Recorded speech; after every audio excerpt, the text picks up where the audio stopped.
నిన్న ఈ సెషన్ సంబంధించి చాలా మంచి రెస్పాన్స్ వచ్చింది. చాలామంది సెషన్ చాలా బాగుంది అని చెప్పి అందరూ ఫీడ్బ్యాక్ ఇవ్వడం జరిగింది. ఆన్లైన్లో చూసిన వాళ్ళు కూడా చాలా చాలా బాగుంది, ఇది నెక్స్ట్ 2 ఎపిసోడ్స్ కూడా కంపల్సరీ చూడాలి అని చెప్పేసి అందరూ అనుకుంటున్నారు. So second episode of yesterday's session, నిన్న సెషన్కి సెకండ్ ఎపిసోడ్ ఇప్పుడు స్టార్ట్ చేస్తున్నాం. నిన్న సెషన్లో కొన్ని చాలా ఇంట్రెస్టింగ్ విశేషాలు డిస్కస్ చేసాం.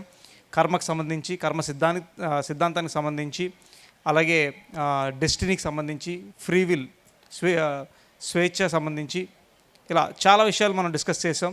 ఈరోజు కూడా చాలామంది క్వశ్చన్స్ అడిగారు. వాటితో వాటి అన్నీ కలిపి ఈరోజు మనం తెలుసుకుందాం. అలాగే నిన్న ఒక ఇంట్రెస్టింగ్ టాపిక్ ఒకటి చెప్పి మీకు దానికి ఆన్సర్ ఈరోజు ఇస్తానని చెప్పాను.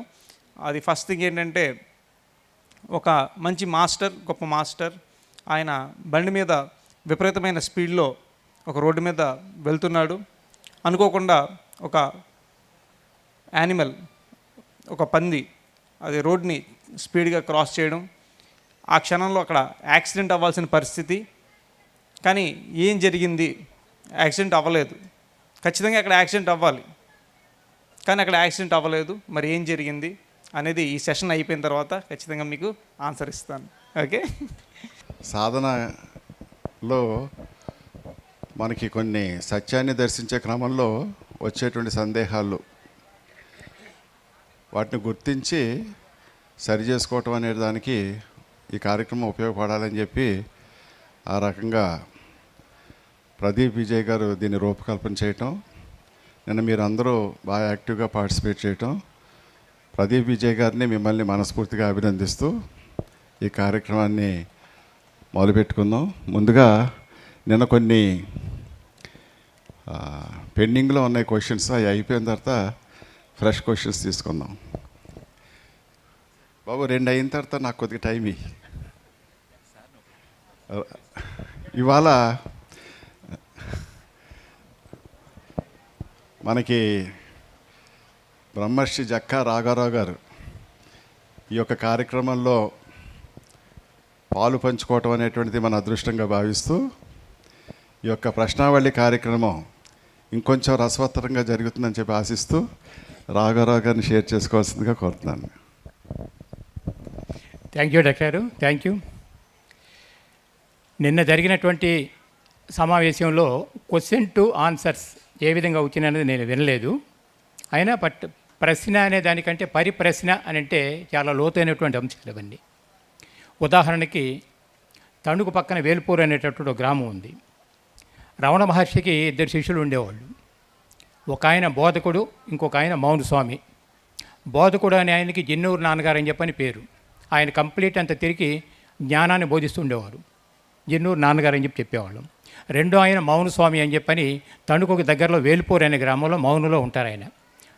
దాదాపు నేను ధ్యాన ప్రచారం కోసం ముమ్మరంగా తిరిగే రోజుల్లో మనకి దగ్గరలో ఉన్నటువంటి ఒక దత్తుడు గారు అనేటటువంటి ఆయన నన్ను అడిగారు అప్పుడు, ఏమండి ఇక్కడ మౌన స్వామి అని ఆయన ఉన్నారు, మీరు ఎప్పుడైనా వెళ్ళారంటే నేను వెళ్ళలేదు సార్ అన్న.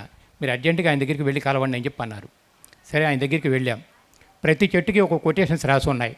అవన్నీ చదువుకుంటూ లోపలికి వెళ్ళిన తర్వాత మౌన స్వామి గారి వెనకాల ఒక చిన్న కొటేషన్ రాసుంది. ఒక ఆధ్యాత్మిక సందేహాలకు మాత్రమే నివృత్తి ఇవ్వబడును, ఎటువంటి సాంసారిక విషయాలకి చర్చించటానికి వీలు లేదు, ఇది అక్కడ రాసి ఉన్నారు. సరే, వెంటనే నాకు ఒక డౌట్ వచ్చింది. ఎందుకంటే ధ్యానం మొదలుపెట్టిన తర్వాత ఏ చిన్న సందేహమైనా మనకు లోపల నుంచి రావాలి. కాబట్టి నేను ఏం అడగాలి పరిప్రశ్నగా, ఆయన నాకు ఎటువంటి సమాధానం ఇస్తారో తెలుసుకోవాలనే జిజ్ఞాసతోటి నేను కూడా ఒక అర్ధగంట సేపు ధ్యానంలో కూర్చున్న వెంటనే నాకు వచ్చినటువంటి ఆలోచన ఏమిటంటే, మౌన స్వామి అన్నప్పుడు మౌనానికి దగ్గరగా వెళ్ళాలంటే ఎంత మితంగా ఉండగలిగితే అంత మౌనానికి దగ్గరగా వెళతాం. ఇది నాకు వచ్చినటువంటి అభిప్రాయం. సరే, ఒక అర్ధగంట సేపు నేను ధ్యానంలో కూర్చున్నాను. ధ్యానం అయిపోయింది. వెంటనే అక్కడ పలక బలపంటే తీసి రాజుతే మొదలుపెట్టే నేను అడిగినట్టు 7 అక్షరాలు పడినాయి పలక మీద. 2 క్వశ్చన్స్ రేజ్ అయినాయి. ఏమిటి ఆ 7 అక్షరాలు అంటే, మొదటి క్వశ్చన్ ఏమిటంటే నా స్థాయి. ఇది నేను వేసినటువంటి ఫస్ట్ క్వశ్చన్. నా స్థాయి అంటే నేను ఇప్పుడు ఎలా ఉన్నానో చెప్పమని దాని భావం. రెండవది ఏమిటంటే మీ సూచన. 4 అక్షరాలు. అంటే అవి రాయటం అయితే రాసేసాను, చదివిన తర్వాత నాకు కూడా ఆశ్చర్యం కలిగింది. అంటే మౌనానికి ఎంత దగ్గరగా వెళ్ళగలిగాను అంటే 7 అక్షరాల్లో 2 ప్రశ్నలు ఉత్పన్నమైనవి అని అంటే పరిప్రశ్న అనేది అంతగా ఉంటుంది కదా అని అనిపించింది. బట్ ఆయన కూడా చూడగానే ఒకసారి పైనుంచి కిందకి ఎగదిగా చూసి మొదటిది నా స్థాయి అన్నప్పుడు సత్యానికి స్థాయిలు లేవు అని చెప్పి అన్నారు ఒకటి. రెండవది మీ సూచన అని అన్నప్పుడు ఆత్మలో స్థిరపడువు అని చెప్పి ఇచ్చారు. ఇది క్లుప్తంగా సమాధానం కదా. అంటే ఎదిగినటువంటి వాళ్ళకి పరిప్రశ్న అనే అర్థం ఏమిటంటే క్లుప్తంగా అడగగలిగితే సమాధానాలు కూడా క్లుప్తంగా వస్తాయి. అర్థం చేసుకునే స్థాయికి మనం ఎదగాలి. అలా ఎదిగినప్పుడు అది పరిప్రశ్న అని చెప్పి అంటాం, చక్కగా సమాధానాలు కూడా ఆ విధంగా వస్తాయి. కాబట్టి మౌనస్వామి గారికి మరోసారి నేను ధన్యవాదాలు తెలియజేసుకుంటూ, ఏ రోజు మన పరిప్రశ్న కార్యక్రమం కూడా అలా వెళ్ళాలని చెప్పని కోరుకుంటూ సెలవు. అందరికీ నమస్కారం అండి. ఈరోజు మరి నాకు అగ్ని పరీక్షే. సీనియర్ మాస్టర్సు,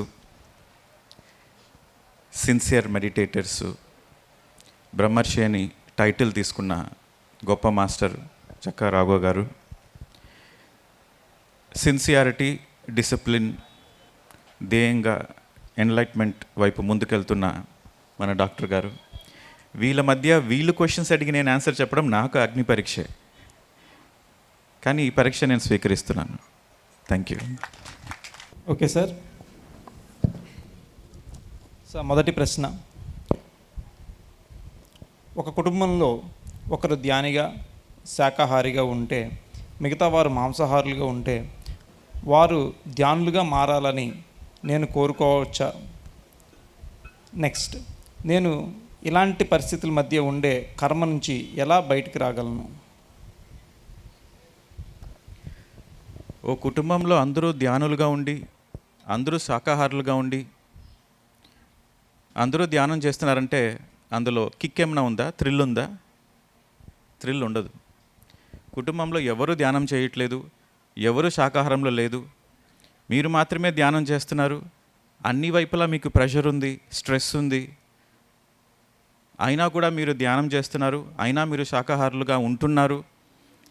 ఎవరి ప్రభావం మీ పైన పడకుండా మీరు ముందుకు దూసుకెళ్తున్నారంటే అందులో థ్రిల్ ఉంది, అందులో కిక్ ఉంది. కానీ కుటుంబం అంతా శాకాహారులుగా కావాలని కోరడంలో తప్పు లేదు.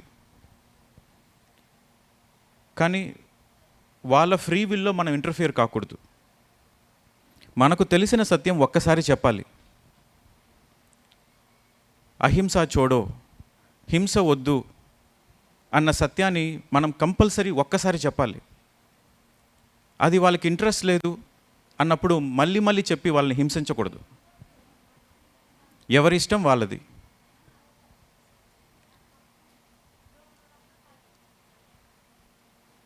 ప్రతి ఇంపార్టెంట్ పాయింట్ ఏమంటే we have to respect everybody's free will. ప్రతి ఒక్క మనిషి యొక్క ఫ్రీ విల్ని మనం రెస్పెక్ట్ చేయాలి. సో నిన్న కూడా ఒక ప్రశ్న వచ్చింది చివరిగా, చాలామంది చాలా మెడిటేషన్స్ చేస్తున్నారు, అది రైటా? నేను అప్పుడు ఏం సమాధానం చెప్పానంటే, వాళ్ళ దృక్పథం సరి అయినదిగా ఉండొచ్చు. ఎందుకంటే మాస్టర్స్ అంటున్నారు కాబట్టి వాళ్ళ పిల్లలకి స్కూల్కి పంపించేదానికి చాక్లెట్లు బిస్కెట్లు ఇచ్చేసి ఈ ధ్యాన మార్గంలో తీసుకొచ్చేదానికోసం ఆ ప్రయత్నం చేస్తున్నారేమో అని. కానీ వాళ్ళు నేను ఖండించను. వాళ్ళపైన జడ్జిమెంట్స్ లేవు. ఎందుకంటే వాళ్ళ ఫ్రీ విల్ వాళ్ళది, ఎవరి ఇష్టం వాళ్ళది. So we have to always respect everybody's free will. ఎప్పుడైతే మన పక్క వాళ్ళ ఫ్రీ విల్ రెస్పెక్ట్ చేస్తామో అప్పుడు మనం ఎదుగుతాం. లేదంటే వీ బికమ్ రిజిడ్. నాకు తెలిసిందే రైటు, నేనే రైటు అన్న అహం వస్తుంది మనకి. ఎప్పుడైతే ఎవరిష్టం వాళ్ళది అన్న భావన మనలో ఉందో అక్కడ జడ్జిమెంట్స్ ఉండవు, కంప్లైంట్స్ ఉండవు. ఇది very very important point. Excellent answer sir. Next question,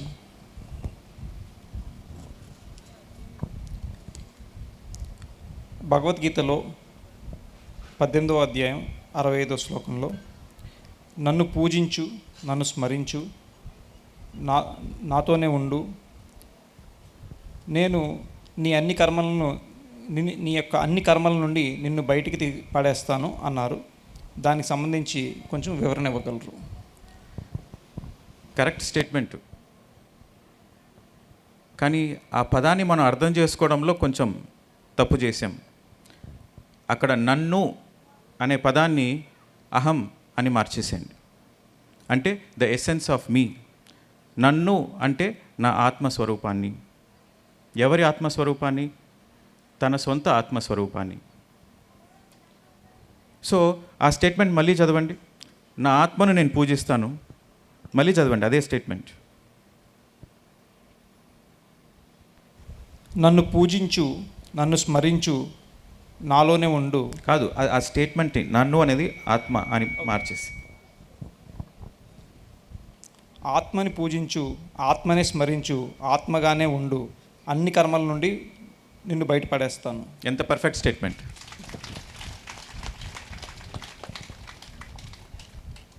excellent sir.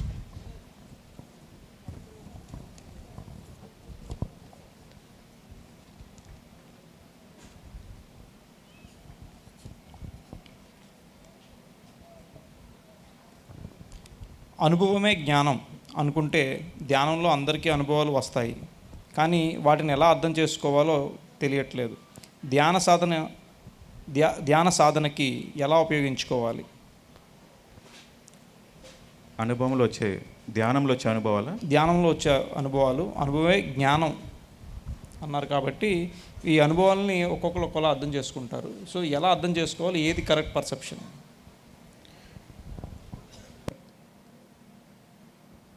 అనుభవమే జ్ఞానము. అనుభవం అంటే ఎక్స్పీరియన్స్. మనం థియరిటికల్గా చాలా నేర్చుకుంటాం. మన స్కూల్లో కూడా, మన సబ్జెక్టులు కూడా థియరిటికల్గా చాలా నేర్చుకుంటాం. థియరిటికల్గా పాటు ప్రాక్టికల్స్ అని ఒకటి ఉంటుంది. ఆ ప్రాక్టికల్స్ పాస్ అయితేనే సబ్జెక్టు పాస్ అయినట్టు. Theory and practicals. మనము థియరిటికల్గా అన్నీ మనం పైలాకోల్లో నేర్చుకుంటాం. మన జీవితంలో మనం నేర్చుకోవాల్సిన సోల్ లెసన్స్ పైలోకాల్లో మనం నేర్చుకుంటాం. దాని పరీక్ష భూలోకంలో జరుగుతుంది. Earth is a exam centre. ఏం చేయాలి, ఏం చేయకూడదు, జీవితం అంటే ఏంటి, సత్యం అంటే ఏంటి, ధర్మం అంటే ఏంటి, నేను ఎదగాలంటే నేను ఏం చేయాలి, ఇవన్నీ మనం పైలోకాల్లో నేర్చుకుంటాం థియరిటికల్గా. ఆస్ట్రల్ వరల్డ్స్లో మనకు ఆస్ట్రల్ మాస్టర్స్ నేర్పిస్తారు. థియరిటికల్గా పర్ఫెక్ట్గా అర్థమవుతుంది. నాకు అంతా అర్థమైంది అని సార్ అంటారు అక్కడ. నిజమా? అర్థమైందా? అయితే భూమికి వెళ్ళు, పరీక్ష రాయి అంటారు. సో మనం భూమిపైన పుట్టింది అనుభవం కోసమే. మెడిటేషన్ నాకు తెలుసు. ధ్యానం అంటే కళ్ళు మూసుకొని శ్వాస పైన ధ్యాస పెట్టాలా, అది తెలుసు నాకు, కానీ నేను చెయ్యట్లేదు. ఏమన్నా ప్రయోజనం ఉందా? ఏమీ ప్రయోజనం లేదు. మౌనం చాలా మంచిదన్న విషయం నాకు తెలుసు, కానీ నేను మౌనం ఎప్పుడు పాటించలేదు. దాని లాభం నాకేమైనా వస్తుందా? ఏమీ రాదు. థియరీ కన్నా ప్రాక్టికల్స్ ఈజ్ వెరీ ఇంపార్టెంట్. అందుకే నేను కొంతమంది ఎక్స్పీరియన్సెస్ షేర్ చేస్తుంటే నేను దాన్ని ఎంకరేజ్ చేయను. నా క్లాసుల్లో నా స్టూడెంట్స్కు నాకు మెడిటేషన్లో ఈ ఎక్స్పీరియన్స్ వచ్చింది, ఆ ఎక్స్పీరియన్స్ వచ్చిందంటే దాన్ని నేను ఎంకరేజ్ చేయను. ఓకే, ఎంజాయ్ ది ఎక్స్పీరియన్స్, కానీ దాన్ని పక్కన పెట్టేసి మళ్ళీ శ్వాసపైకి రా అంటాను నేను. ఒక మనిషి ఎదిగాడా లేదా, స్పిరిచువల్గా ఎంత గొప్పగా ఎదిగాడు అన్నది తన అనుభవాన్ని బట్టి, తన మెడిటేషన్లో ఉన్న అనుభవాన్ని బట్టి మనం చెప్పలేం. తన నిజ జీవితంలో ఎట్లా జీవిస్తున్నాడు, ప్రాక్టికల్గా ఎట్లా జీవిస్తున్నాడు, దాన్ని బట్టి దాన్ని ఎదిగాడా లేదా చెప్పగలం. So practicals are more important.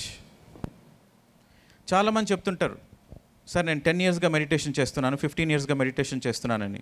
కానీ అతనిలో, తన చేష్టల్లో కానీ, తన మాటల్లో కానీ అట్లాంటి లక్షణాలు ఏమీ కనిపించవు. నేను గత జన్మలోనే పెద్ద యోగి అంటారు. అడిగితే పత్రి సార్ చెప్పారు నేను గత జన్మలో పెద్ద యోగి అంట. ఓకే, గత జన్మలో యోగి, ఈ జన్మలో ఏంటి, మనిషిలా బతుకు అట్లీస్ట్. 5 విషయాలు ఉన్నాయండి. మనకు ఎన్లైట్మెంట్ కావాలంటే ఈ 5 విషయాల నుంచి మనం దూరంగా ఉండాలి. అంటే 5 గోతులు అనుకోండి, పిట్స్.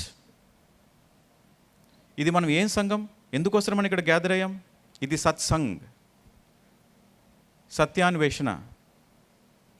అంటే మనకంతా ముక్తి కావాలి, మోక్షం కావాలి, ఎన్లైట్మెంట్ కావాలి. దానికోసం మనం గ్యాదర్ అయ్యాం ఇక్కడ. ఈ సజ్జన సాంగత్యం కూడా అదే.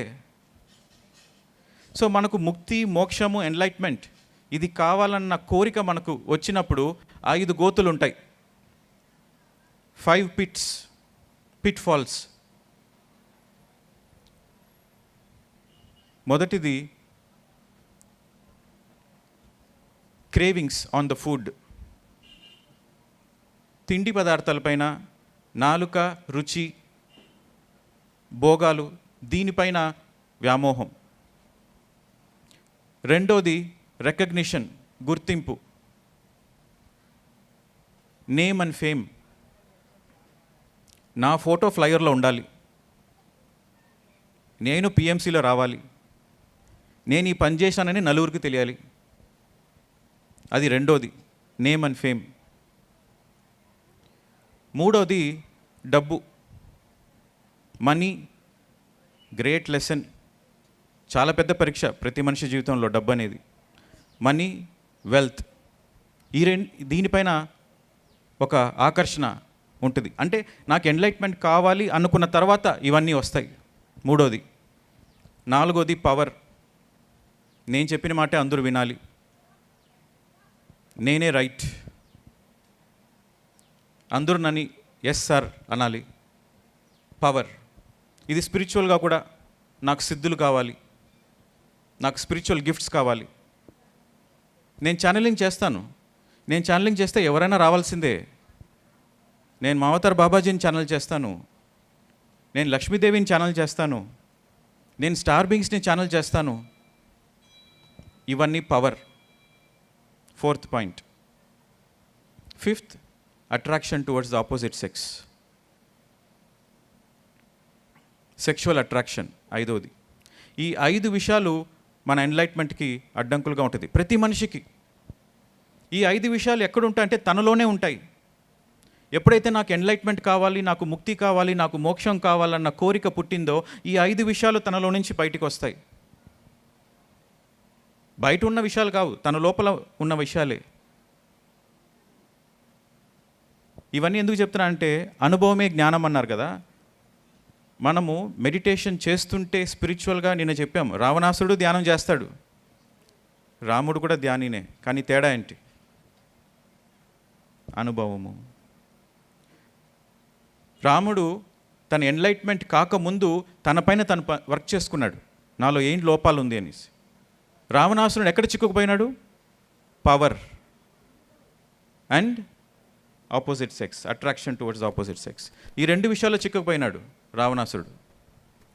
సో అట్లా మనం ప్రతి ఒక్కరము ఈ 5 విషయాల్లో మనం ఎక్కడ స్టక్ అయినాము అది గుర్తించి దానిపైన మనం పనిచేసుకున్నప్పుడు, ఎదిగినప్పుడు అక్కడ మనకు జ్ఞానం వస్తుంది. అదే అనుభవమే జ్ఞానం.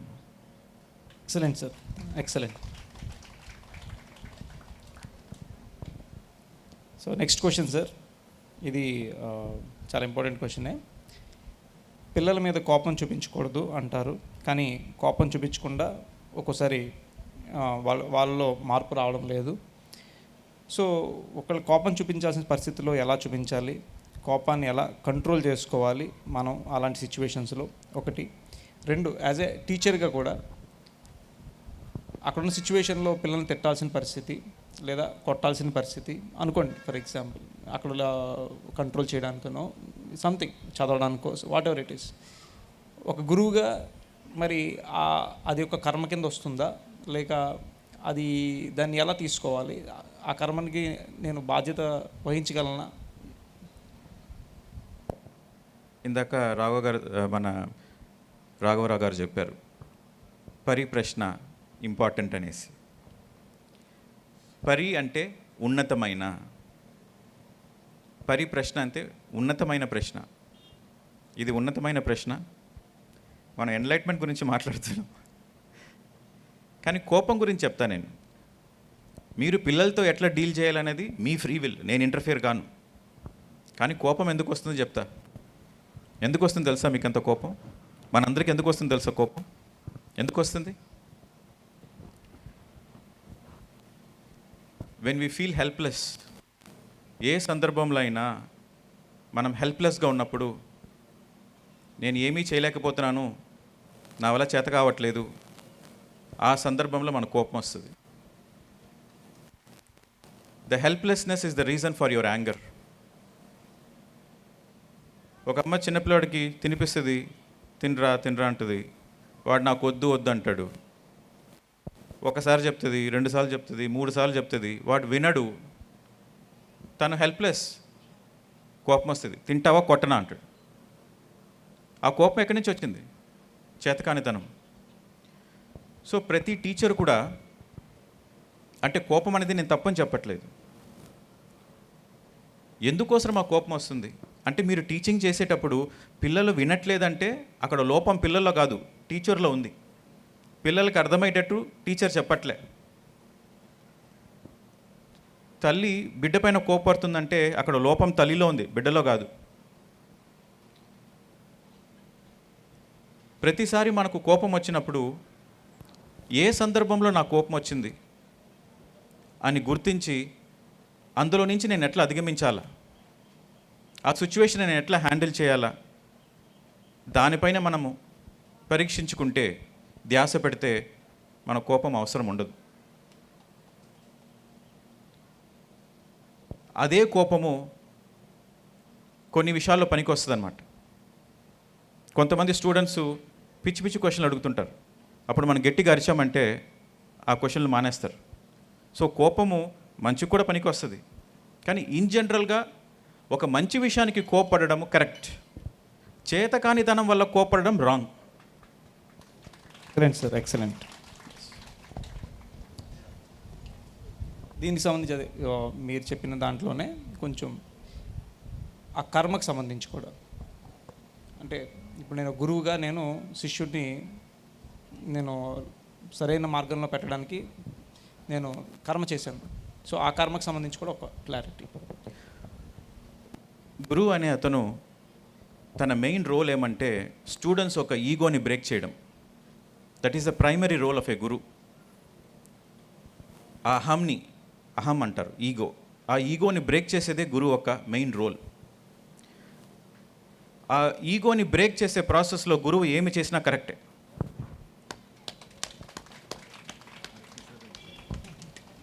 మనకు పత్రిసారి ఎగ్జాంపుల్.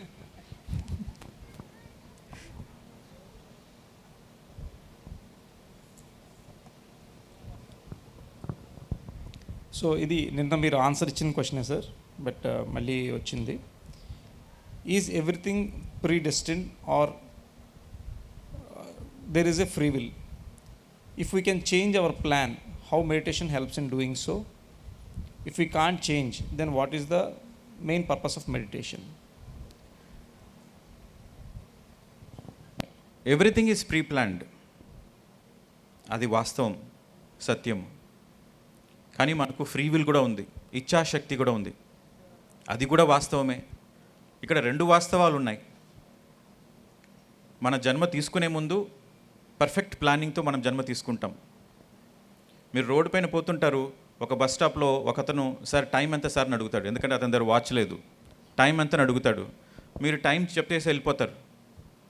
ఆ రోజు ఆ పర్సన్ని అక్కడ మీరు మీట్ అవ్వాలన్నది కూడా సోల్ ప్లానింగ్లో ఉంటుంది. జీవితంలో ఒక్కసారే చూస్తారు, 1 నిమిషం అంతే, అది కూడా సోల్ ప్లానింగ్లో ఉంటుంది. అంత డీటెయిల్డ్ సోల్ ప్లానింగ్లో ఉంటుంది.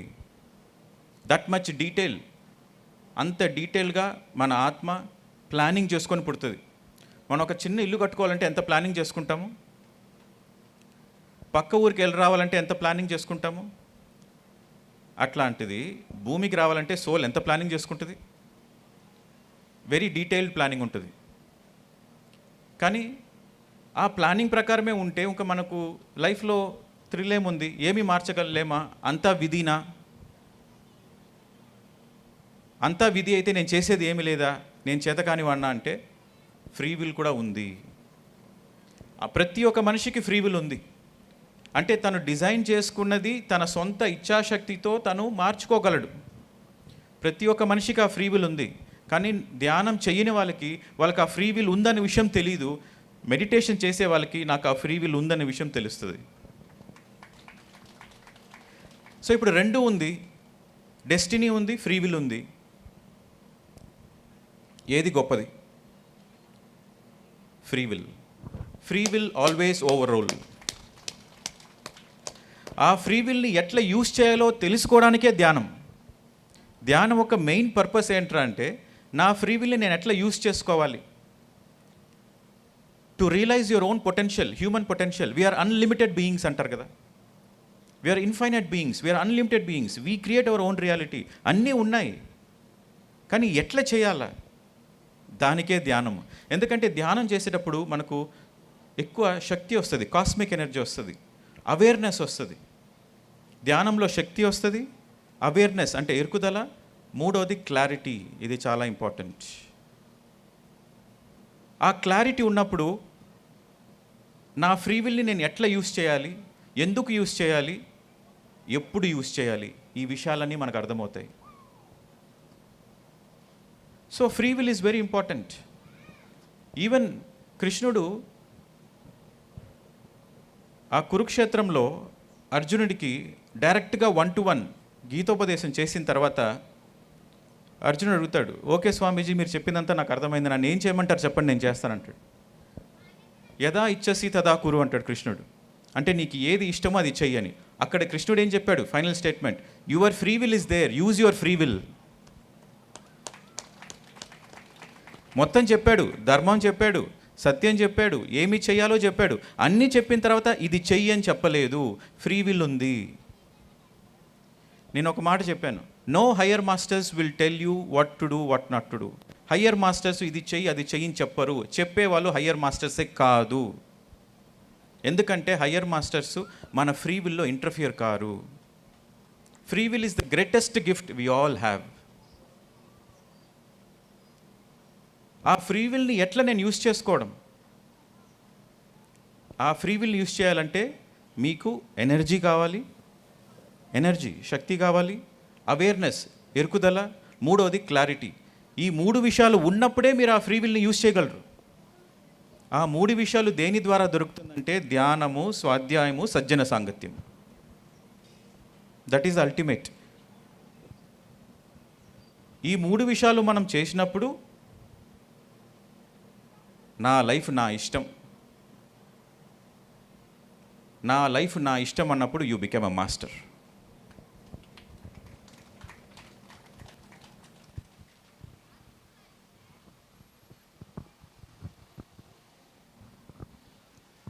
ఓకే హనీష్, నేను ఒక క్వశ్చన్ వేస్తాను.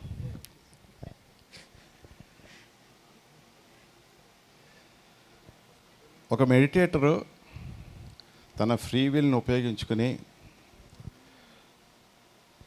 ఒక మెడికల్ ఎమర్జెన్సీలో, ఒక డెత్ సిచ్యుయేషన్లో దాన్ని ట్యాకిల్ చేయటానికి అని ఉపయోగించుకోగలడా?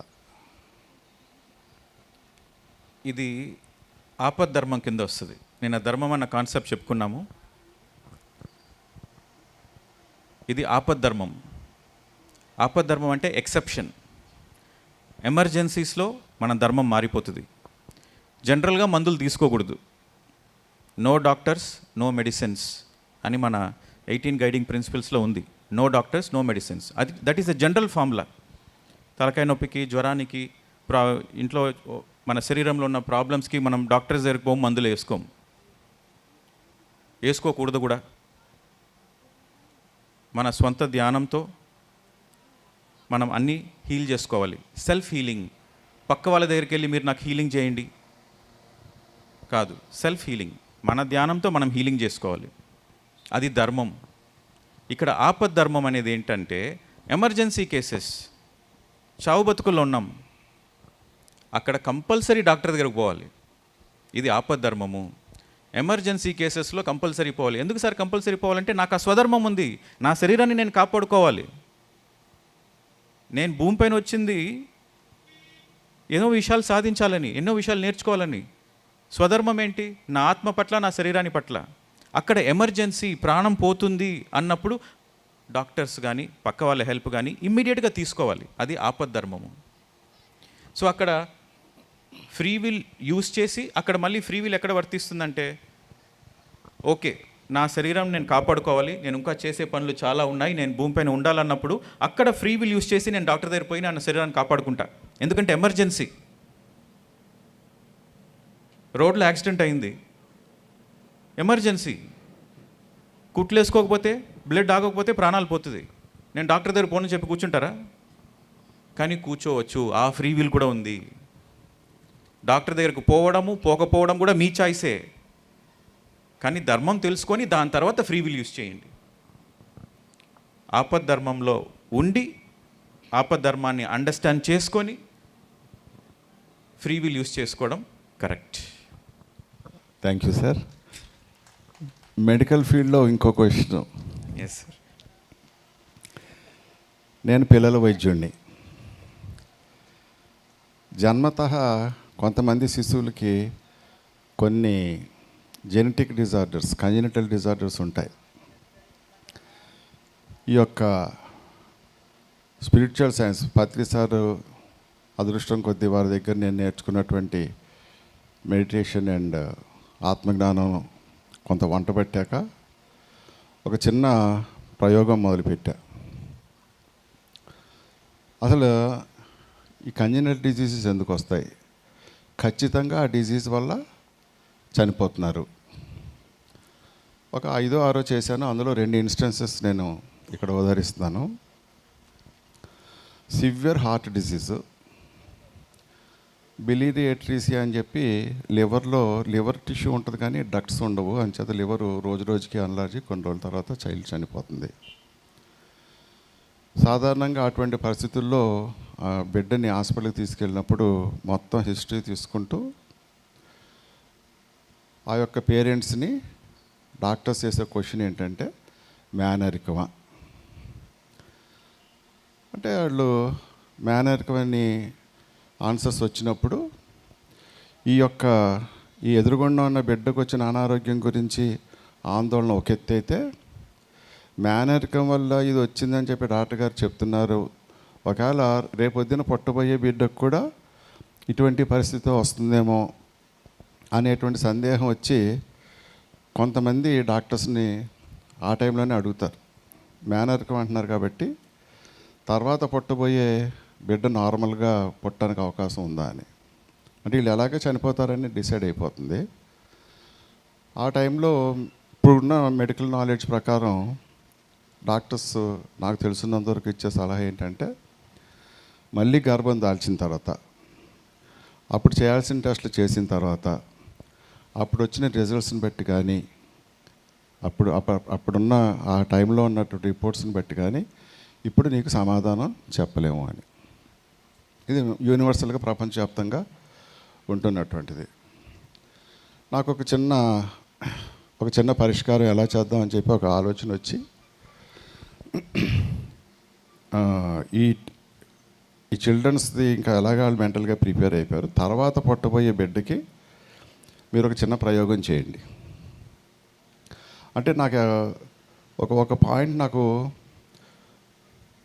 బుర్రలో బాగా నాటుకుపోయింది. ఏంటంటే, ఆత్మ ఈ తల్లిదండ్రులను ఎంచుకొని భూమి మీదకి వచ్చే క్రమంలో మనం ఎప్పుడూ చెప్పుకున్నట్టు ఒక డిజైన్ ప్రకారం వస్తున్నారు వాళ్ళు. ఆ ఆత్మ నేర్చుకోవాల్సిన పాఠాలు ఇక్కడ అటువంటి వాతావరణం కోసం చేసుకునే ఎంపికలో ఇటువంటి వ్యాధులు ఆ కుటుంబంలోకి వచ్చినప్పుడు ఆ తల్లిదండ్రులు నేర్చుకోవాల్సిన పాఠాలు వాళ్ళు నేర్చుకోవటం, ఆ బిడ్డ నేర్చుకునేది ఆత్మ అన్నట్టు ఏమి ఉండదు. వీళ్ళు కనుక ఈ పాఠాలు కనుక ఆ బిడ్డ మరణ సమయంలో నేర్చుకుంటే, తర్వాత పుట్టబోయే బిడ్డ నార్మల్గా పుట్టడానికి అవకాశం ఉంటుందేమో అనే ఒక ఆలోచన నామో పనిచేసి, మీరు ఎంత పెద్ద హాస్పిటల్కి వెళ్ళినా మీకు ఆన్సర్ ఇలాగే వస్తుంది, అప్పుడు టెస్టులు చేస్తేనే కానీ చెప్పలేమంటారు. మీకు ఆ స్తోమత ఉందా? చాలా ఖర్చులు అవ్వచ్చు. మీరు ఏదైనా పరిష్కారం ఇవ్వగలిగితే చెప్పండి అని అనిపించుకున్నాక,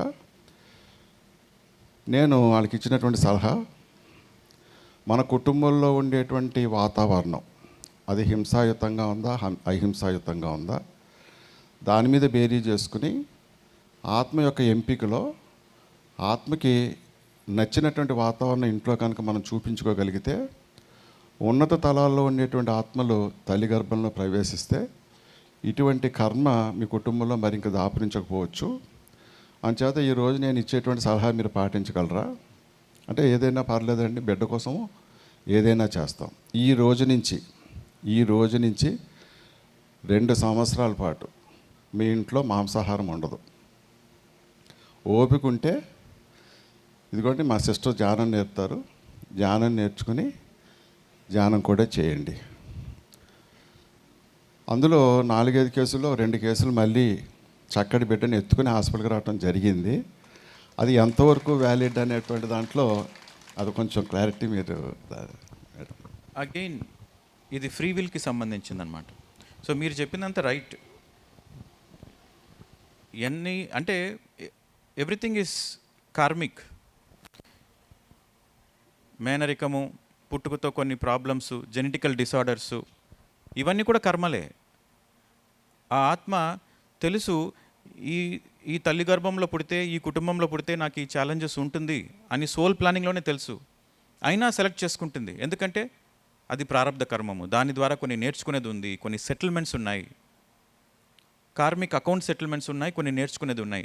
సో ఇది పర్ఫెక్ట్ సోల్ ప్లానింగ్లో అట్లాంటి ఫ్యామిలీస్ చూస్ చేసుకుంటారనమాట. సో కొన్నిసార్లు ఆ లెసన్ ఏముంటుందంటే తల్లిదండ్రులకి అండ్ పిల్లలకి ఇద్దరికీ ఉండొచ్చు లెసన్. ఎప్పుడైతే ధ్యానం ద్వారా, శాకాహారం ద్వారా వాళ్ళ లెసన్స్ నేర్చుకున్నారో, తర్వాత ఒక ఇంటెన్షన్, ఒక స్ట్రాంగ్ ఇంటెంట్, నాకు నెక్స్ట్ పుట్టబోయే పిల్లలు ఆరోగ్యంగా పుడతారు అన్న ఇంటెంట్ ఇక్కడ వాళ్ళు రిలీజ్ చేసినప్పుడు, ఆ లెసన్స్ నేర్చుకున్నప్పుడు, వాళ్ళ మంచి కర్మలు చేసినప్పుడు,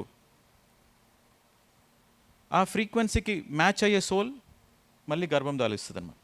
సో ఇట్ ఈస్ సైంటిఫిక్. ఎగ్జాక్ట్గా నా ఫీలింగ్ అదే sir. Thank you so much. Thank you. Meditation can create wonders. Meditation can create wonders అంటే ధ్యానము అద్భుతాలని చేస్తాయి, మ్యాజిక్ చేస్తుంది.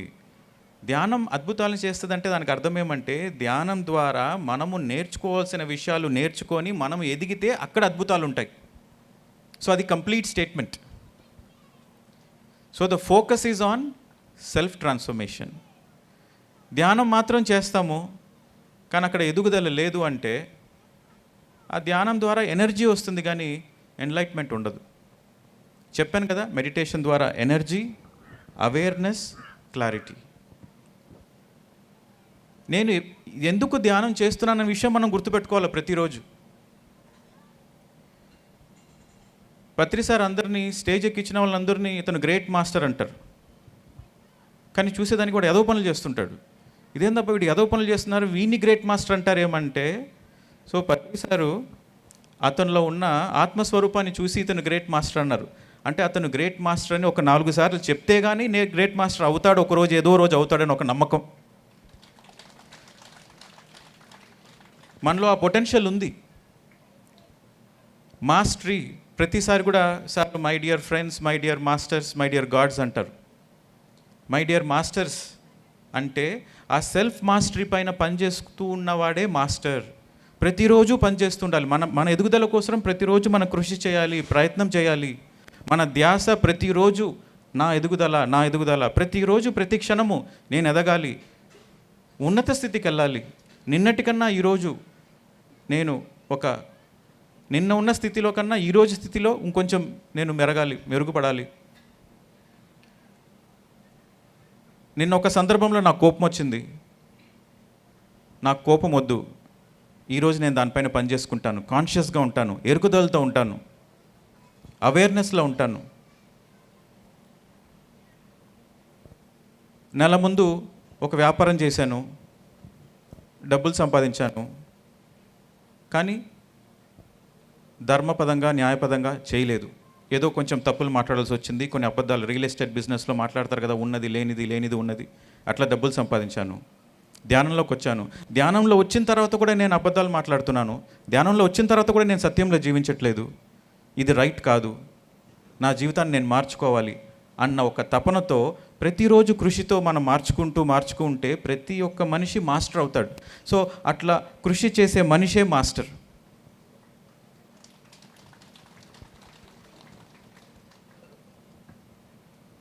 మెడిటేషన్ అనేది ఎనర్జీ, అవేర్నెస్, క్లారిటీ.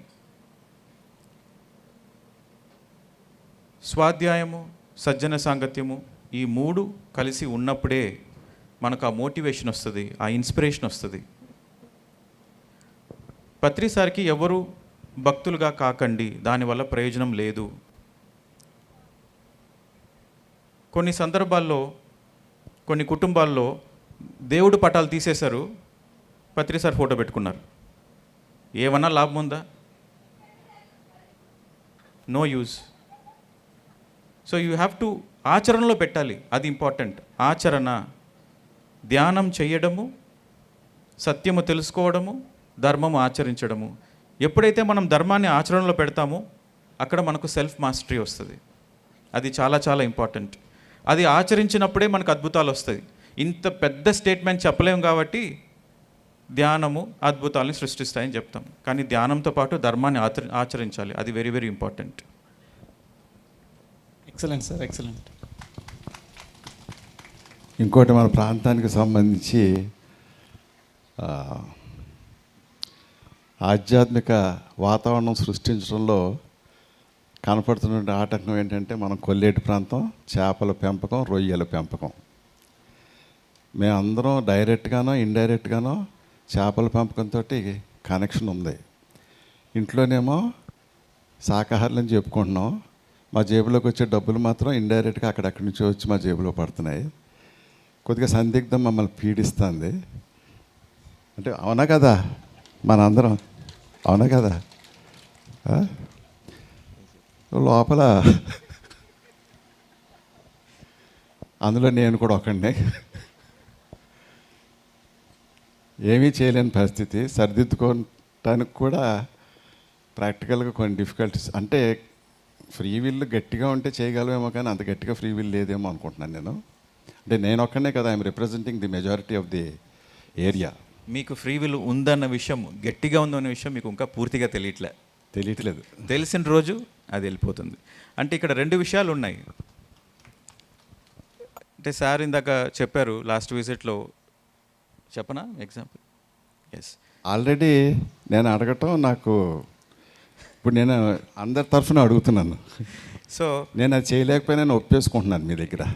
100 ఎకరాలు ఏదో చేపల పెంపకంలో ఏదో ఇచ్చారు, లీజుకి ఇచ్చారు. అందులో డబ్బులు వస్తున్నాయి, సత్యం తెలుసు. ఆ చేపల్ని హింసించి చంపి ఆ రక్తం ద్వారా వచ్చే డబ్బులు మనకు మంచిది కాదు అన్న విషయం తెలుసు, అది అధర్మం అనే విషయం తెలుసు. కానీ ఏమీ చేయలేని పరిస్థితి అని అనుకుంటూ వచ్చిన డబ్బుల్ని మంచి విషయాలకి యూజ్ చేస్తాను, అన్నదానం చేస్తాను, వస్త్రదానం చేస్తాను, పిరమిడ్లు కట్టేదానికి ఇస్తాను అని డాక్టర్ గారు పంచిపెడుతున్నారు. ఇది డాక్టర్ గారి స్టోరీ. డైలాగ్ కూడా ఒకటి ఉంది, అక్రమంగా సంపాదించిన సక్రమంగా ఖర్చు పెట్టాను. కానీ ఇక్కడ ఒక చాలా డెలికేట్ పాయింట్ ఏమంటే, కర్మ సిద్ధాంతంలో మనం నిన్న స్టార్ట్ చేసినాము. మనం మంచి కర్మలు చేస్తే ఆ క్రెడిట్ మన అకౌంట్లో పడుతుంది, చెడు కర్మలు చేస్తే ఆ డెబిట్ కూడా మన అకౌంట్లోనే పడుతుంది. తెలియకుండా మనం చాలా తప్పులు చేస్తాం, దానికి కర్మ ఉంటుంది, కానీ ఆ ఇంటెన్సిటీ తక్కువ ఉంటుంది. తెలిసి చేసిన తప్పులకే కర్మ ఇంటెన్స్గా ఉంటుంది. తెలియకుండా చేసిన తప్పులు ఓకే, దానికి కర్మ ఉంటుంది, కానీ తక్కువ. తెలిసి చేసిన దానికి చాలా పెద్ద శిక్ష అనుభవించాల్సింది, ఎందుకంటే తెలిసే చేశాం కాబట్టి. దానికి ప్రాయశ్చిత్తం, శిక్ష అంటే ప్రాయశ్చిత్తం, దానికి ప్రాయశ్చిత్తం మామూలుగా ఉండదు. ఇక్కడ డాక్టర్ గారికి వచ్చిన పరిస్థితిలో ఆయనకి అగ్ని పరీక్ష అది. ఆయన పొజిషన్లో నేనే ఉంటే ఏం చేసేవాడిని చెప్పనా సార్? మీ పొజిషన్లో నేనుంటే ఏం చేసేవాడిని అంటే, నాకు తెలుసు ఈ డబ్బులు దాని ద్వారా, ఒక హింస ద్వారా ఈ డబ్బులు వస్తున్నాయన్న విషయం నాకు తెలిసినప్పుడు ఏమైనా సరే నేను స్వీకరించను, దాన్ని మానేస్తాను. ఎందుకంటే అక్కడ నేను నేర్చుకునే లెసన్ ఒకటి ఉంది, అది నాకు పరీక్ష, అగ్ని పరీక్ష. చేతిలో 10 కోట్ల ఆదాయం ఉన్నది, నేను వదులుకుంటానా లేనా, నేను నా ధర్మంలో ఉన్నానా లేనా, అది నాకు పరీక్ష. ఆ పరీక్షలో నేను పాస్ అయ్యేదానికే అట్లా నేను సోల్ డిజైన్ తీసుకొచ్చాను. అది నా పరీక్ష. అది నేను పాస్ కాకపోతే ఇంకో జన్మ తీసుకుంటా, మళ్ళీ అదే పరీక్ష వస్తుంది. అక్రమంగా ఎందుకు సంపాదించాలి, మళ్ళీ దాని ఎందుకు మనం పుణ్యానికి యూజ్ చేయాలి? పాపము పుణ్యము మళ్ళీ మళ్ళీ జన్మలు తీసుకుంటూనే ఉండాలి. పాపానికి జన్మలు తీసుకోవాలి, పుణ్యానికి జన్మలు తీసుకోవాలి. సత్యంలో ఉన్నప్పుడు మాత్రమే ఆఖరి జన్మ అవుతుంది. Thank you.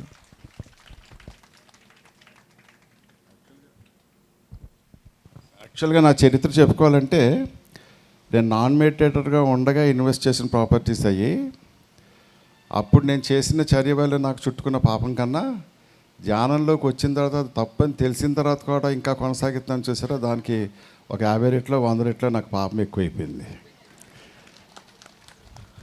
తెలియక అప్పుడు ఖాతా చిన్నదే, తెలిసిన తర్వాత కొనసాగిస్తున్నాను.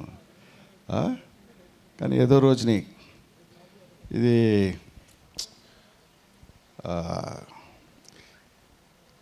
ఇంకా ఫర్దర్గా వద్దులేండి. అది యాక్చువల్గా అంటే నా పేరు మీద కాకుండా వేరే వాళ్ళ పేరు మీద చాలా వరకు మార్చేశాను. ఇదే మైండ్. అంటే అది తప్పుని తెలిసిన బినామీ పేరులో రాయడము, దాని ద్వారా స్వీకరించడము, this is the nature of the mind. అంటే డాక్టర్ గారు మీ ఎగ్జాంపుల్ నేను ఎంత ఆవాదం పెడతానో అర్థం చేసుకోండి బాబు కొద్దిగా. ఇది అందరికీ సంబంధించింది, అవునా కదా? నేను కొంచెం ఓపెన్గా చెప్పుకుంటున్నాను, ఏదో డౌట్ క్లియర్ చేసుకుందాన్ని. రైట్ డాక్టర్ గారు, ఈ సమస్య వ్యక్తిగతంగా మీ నుండి బయటకు వచ్చినప్పటికీ కూడా ఈ మధ్యనే కరోనా అయిపోయిన తర్వాత స్తబ్దుగా ఉన్నారు కదా, అందరిలో కొద్ది ధైర్యాన్ని పెంచుదాం, ఒకసారి పరామర్శకి వెళ్దాం అని చెప్పని కలిదిండి, కొండంగి, మట్టగుంట ఇవన్నీ కలిసి వెళ్ళి ఒక మీటింగ్ పెట్టుకున్నాం. మీటింగ్ పెట్టినప్పుడు వాళ్ళందరూ కూడా అభిప్రాయాన్ని వ్యక్తపరిచింది ఇదే. ఎందుకంటే అవన్నీ కూడా లంకల గ్రామాలు, తెల్లవారు లేసి చేపలు ఏందే ముద్ద దిగే పరిస్థితి కాదు. అయితే వాళ్ళంతా జ్ఞానాలకు వచ్చిన తర్వాత పూర్తిగా శాఖాహారులుగా మారిపోయారు. కానీ వాళ్ళు కూలీనాలి చేసుకోవటానికి వెళ్ళాలంటే చెరువులు చేపలు పట్టడం తప్ప వేరే ప్రొఫెషన్ లేదు అక్కడ చుట్టుపక్కల.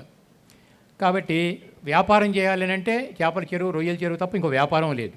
చేసేవాడికి ఆ ఏరియా మొత్తం మీద ఇంకో వ్యాపారం లేదు, కూలి చేసేవాడికి అది తప్ప ఇంకో కూలీ లేదు. మరి మా పరిస్థితి ఏమిటి అనేది కూడా క్వశ్చన్ రేజ్ అయింది అక్కడ. సరే, జనరల్గా మనకి తెలిసినంత వరకు తెలియక పొరపాటున ఏదైనా జరిగితే దాన్ని పొరపాటు అని చెప్పి అన్నాం. తెలిసి మళ్ళీ దాన్నే చేస్తే అది పొరపాటు అన్నాం, తప్పు అని చెప్పి అంటున్నాం. ఎందుకంటే తెలియ జరిగింది కాబట్టి పొరపాటు అన్నాం, తెలిసి జరిగితే తప్పు అని అన్నాం. కానీ ఇప్పుడు ఇక్కడ ఏమవుతుంది, ఓవరాల్ ఏరియా మొత్తం ఇన్వాల్వ్ అయ్యారు, కొన్ని వందల మంది దానిలో ఇన్వాల్వ్ అయిపోయారు. కొన్ని మన దగ్గర ఆన్సర్ లేని పరిస్థితుల్లో మీరు ఎలా ధ్యానం చేస్తున్నారు, గ్రూప్ మెడిటేషన్ చేస్తున్నారు కదా, అందరు కలిసి లింక్ మెడిటేషన్ చేసుకుని నేచర్కి ఒక థాట్ ఇచ్చేయండి. అమ్మ, మా ఏరియా మొత్తం మీద ఎన్ని వందల ఎకరాల ఏరియాల్లో కూడా వేరే ప్రొఫెషన్ లేదు, వేరే కూలీ లేదు, కాబట్టి మాకేమిటి అని చెప్పని అనిపించింది. ఒక లింక్ మెడిటేషన్లో క్వశ్చన్ వేసే నేచర్కి ఆన్సర్ ఏమొస్తుందో చూద్దామని చెప్పి అని అన్నాం. దాని మీద ఇంకేమైనా క్లారిటీ ఇవ్వగలిగితే. దానికి సంబంధించి కాదు, గ్రూప్ ఓవరాల్ నాకు బాగా ఇష్టమైన కథ ఒకటి ఉంది, నన్ను కొద్దిగా సంతృప్తినిచ్చే కథ అది. చెప్పండి. ఒక ఆయన ఉన్నాడు, చెట్టు కింద కూర్చున్నాడు, తపస్సు చేస్తున్నాడు, పైనుంచి రెట్టపడింది, కోపం వచ్చింది, చూశాడు, అదేమో మసి అయిపోయి కింద పడిపోయింది, అడికి పవర్ వచ్చింది. తర్వాత భవతీ భిక్షాం దేహి అని వెళ్ళాడు, తెలుసు కదా మనకది. ఆవిడేమో కొంచెం లేటుగా వచ్చేసరికి నేను ఎవరో తెలుసా అని చెప్పి అహంకారం చూపిస్తాడు. నేను ఇంట్లో భర్తకు సేవలు చేసుకుంటున్నాను, నువ్వు అంత కోపగించుకో, నీకు అంత మంచి పద్ధతి కాదు, పలానా చోట ఒక ఆయన ఉంటాడు, వెళ్ళి కలుసుకో అని చెప్తుంది ఆవిడ. మనోడు వెళ్తాడు, అక్కడ ఇక్కడ సమాచారం సేకరించుకుంటూ వెళ్తే ఒక ఆయన మోసం కొడుతూ ఉంటాడు. కొడుతూ ఉంటే అందరూ అతను వంక చూపిస్తే, ఇతను అయ్యోండడు, ఆవిడ చెప్పిందంటే ఆవిడ మహాయోగి, నన్ను పంపింది అంతకన్నా పెద్ద యోగి దగ్గర పంపాలి, ఈ మోసం కొట్టి అడ్రస్ తప్పేమో అనుకుంటాడు. అక్కడికి వెళ్ళి డైరెక్ట్గా ఆయన్నే ధర్మవ్యాధుడు అంటే ఎవరు అని అడిగితే నేనే అని చెప్తాడు. ఈయన షాక్ అవుతాడు, నువ్వు అంత షాక్ అవ్వకు, అక్కడ ఇల్లు ఉంటుంది, వెళ్ళి కూర్చో, తర్వాత నేను వస్తాను అంటాడు. అతను ఆ వృత్తిలో ఉంటూ కూడా మరి యోగత్వంలో ఎదిగాడు, ఎలా ఎదిగాడు ఏంటి అనేటువంటిది ఆసక్తి నాకు ఎప్పుడు అంటే తప్పు చేస్తున్నోడు కూడా పుణ్యం ఎంతో కొంత కట్టుకోవడానికి సాధనలు ఎదురికి వెళ్ళడానికి ఏమన్నా దారి ఉందేమో అని ఒక చిన్న ఆశతోటి ఇలా బతుకుతున్నా. ఎందుకు ఆ వ్యక్తి వాళ్ళు అక్కడికి వెళ్ళిన తర్వాత ఈయన వచ్చి ఏం చెప్పాడు? ఆయన అది నాకు సరిగా గుర్తులేదు. మొత్తం మీద ఆడు మొత్తం మీద ఈ కౌశికుడి కన్నా ఆ ఇల్లాలి కన్నా ఉన్నతుడు అనేది మాత్రం సారాంశం అది. Truth is always simple. Truth is always simple. సత్యం అన్నది స్ట్రైట్ ఫార్వర్డ్గా ఉంటుంది, very simple. But the mind complicates. That is the nature of the mind. అన్నీ మన ఫ్రీ విల్లే. Everything is the free will. నేను చెప్పాను కదా, మనకు ఎన్లైట్మెంట్ కావాలి అన్నప్పుడు 5 అడ్డంకులు వస్తాయి, 5 పిట్ ఫాల్స్, అందులో డబ్బు ఒకటి. సో ఎన్లైట్మెంట్ కావాలన్న వాడికే ఈ ధర్మ సంకటమైన సిచ్యువేషన్ వస్తుంది. ఎన్లైట్మెంట్ వద్దు, అజ్ఞానంలో ఉన్నాడు, అజ్ఞానంలో ఉండిపోని, వాడికి రాదు ఇది. నాకు ఎన్లైట్మెంట్ కావాలి అన్నవాడికి ఇది వస్తుంది అనమాట. ఇప్పుడు మీకు పరీక్ష. మీరు ఆ ఎగ్జాంపుల్ ఈ ఎగ్జాంపుల్ తెలుసుకొని దాన్ని ఉద్ధరించుకొని జీవించవచ్చు.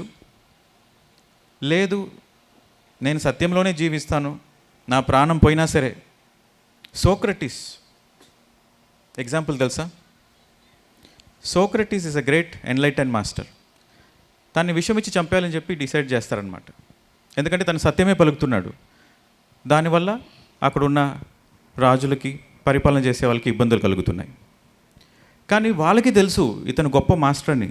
చంపేదానికి ఇంట్రెస్ట్ లేదు, కానీ చంపకపోతే నోరు మూసుకోడు. సో చంపే ముందు ఒక చాయిస్ ఇస్తారు, మాకు మిమ్మల్ని నిజంగా చంపేదానికి ఇష్టం లేదు, ఒకే ఒక చిన్న మాట చెప్పండి, ఇప్పుడు దాకా మీరు చెప్పింది ఏది నిజం కాదని ఒక్క మాట చెప్పండి చాలు, వదిలిపెట్టేస్తామని. సోక్రటీస్, ముందు విషయం ఇవ్వు, నేను నా లైఫ్ని జీవించాను, నాకు జీవనం అంటే ఏంటో తెలుసు, కానీ నాకు ఇప్పుడు మరణం అంటే ఏం తెలుసుకోవాలి, నాకు ముందుగా విషయం ఇవ్వు అన్నాడు. మాట్లాడను అన్నాడు. ప్రాణం పోయినా నేను అసత్యం మాట్లాడను అన్నాడు. అంటే that is the state of enlightenment. ప్రాణం పోయినా నేను సత్యంలోనే జీవిస్తా, నా మొత్తం ఆస్తులు పోయినా ఏమైనా సరే నేను సత్యంలో జీవిస్తాను. అది మీ ఎన్లైట్మెంట్కి పరీక్ష. ఆ పరీక్ష మీకు కాదు, మీ ఎన్లైట్మెంట్కి. Thank you. Excellent sir. నాకు ఒక ఏం చేద్దామండి ఇంతకీ? దీని కంటిన్యూషన్ ఒక చిన్న ఏం చేద్దాం? అందరం ఒకసారి మీటింగ్ పెట్టుకుని డిసైడ్ అయిపోయి కట్టుబడదామా? నాకు ఒక్కడికి ధైర్యం సరిపోవట్లేదు.